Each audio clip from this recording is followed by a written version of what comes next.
గతంలో వైసీపీ ప్రభుత్వం అధికారంలో ఉన్న సమయంలో టిడ్కో ఇళ్ల విషయంలో పేద ప్రజలకు అన్యాయం చేసిందనే వాదనలు చాలానే వినిపించాయి. ఎందుకంటే వైసీపీ ప్రభుత్వం అధికారంలోకి వచ్చేసరికి రాష్ట్ర వ్యాప్తంగా కొంతవరకు పూర్తి చేసిన ఇళ్లు ఉన్నాయి. పేద ప్రజలకు ఇల్లు దక్కాలనేది వైసీపీ ప్రభుత్వం కల. వైసీపీ అధికారంలోకి వచ్చిన వెంటనే సగంలో ఆగిపోయిన ఈ ఇళ్ల నిర్మాణం పూర్తి చేసి ఉంటే 5 ఏళ్ల కిందటే పేదలకు ఇల్లు దక్కేవి. అలా పూర్తి చేస్తే ఈ క్రెడిట్ మొత్తం టీడీపీ ఖాతాలోకి వెళ్లిపోతుందని భావించిన వైసీపీ ఆ ఇళ్లను పూర్తి చేయలేదు. ఆగిపోయిన ఈ ఇళ్లను పూర్తి చేస్తామని పేదల దగ్గర 50,000 రూపాయలు కూడా తీసుకుందని ఆరోపణలు కూడా ఉన్నాయి. 5 ఏళ్ల నుండి పేదలు ఆ ఇళ్ల కోసం ఎదురు చూస్తున్నారు. కూటమి ప్రభుత్వం అధికారంలోకి రావడంతో మళ్లీ ప్రభుత్వం టిడ్కో ఇళ్లను పూర్తి చేసే పనిలో ఉంది. వానల వలన ఆ ఇళ్లు చాలా పాడైపోయాయి.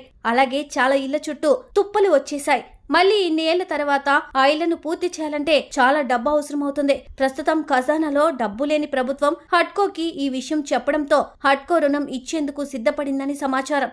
2,000 కోట్లు రుణం ఇచ్చేందుకు హడ్కో అంగీకరించింది.